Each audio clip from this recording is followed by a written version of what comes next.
11ថ្ងៃហើយតើពិភពលោកបោះបង់យើងមែនដែរទេនេះជាសំណួរនៅពីខាងក្រោយភាពស្ងៀមស្ងាត់របស់ពលរដ្ឋខ្មែរក្នុងសង្គ្រាមឈ្លានពានកម្ពុជា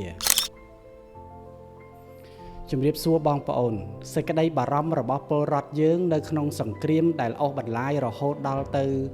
11-12ថ្ងៃនេះហើយមិនឃើញមានសញ្ញាសន្តិភាពសោះ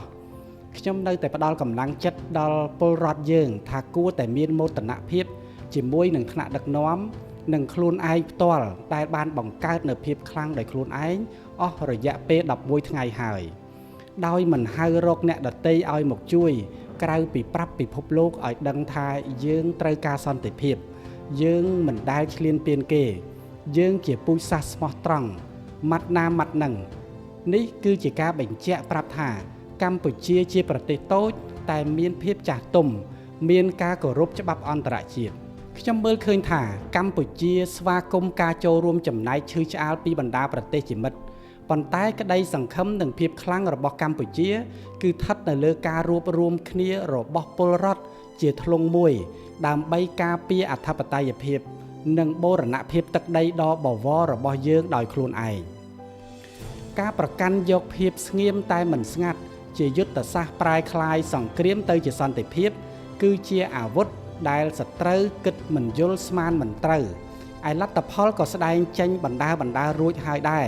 នៅក្នុងការបង្កសង្គ្រាមលើកទី2នេះគឺថាពិភពលោកមើលឃើញកាន់តែច្បាស់ថាកម្ពុជាពិតជាត្រូវការសន្តិភាពយើងមិនមែនជាអ្នកឈ្លានពានគេទេតាមរយៈប្រព័ន្ធផ្សព្វផ្សាយធំនៅលើសកលលោកទីបំផុតនៅតែត្រូវការប្រើច្បាប់និងការចូលរួមពីអន្តរជាតិដើម្បីធានានៅសន្តិភាពរបស់យើងឲ្យបានរឹងមាំដូច្នេះទើបដៃម្ខាងច្បាំងការពារការឈ្លានពានឯដៃម្ខាងទៀតប្រមូលភ័ស្តុតាងធ្វើការផ្សព្វផ្សាយទៅកាន់សកលលោកទាំងអស់នេះបានមកពីការរួបរวมគ្នារបស់ប្រជាជាតិយើងសូមបងប្អូនបន្តជួយគាំទ្រនិងលើកទឹកចិត្តវីរៈកងទ័ពយើងដែលកំពុងតែស្ថិតនៅក្នុងសមរភូមិក្តៅបន្តជួយដល់ជនភៀសសឹកនិងការគោរពតាមការណែនាំរបស់រាជរដ្ឋាភិបាលដើម្បីធានាបាននូវជោគជ័យយើងទាំងអស់គ្នាចង់បានសន្តិភាពមិនចង់ឃើញការបំផ្លិចបំផ្លាញវិនាសកម្មនិងការបាត់បង់អាយុជីវិតទាំងសងខាងនោះទេ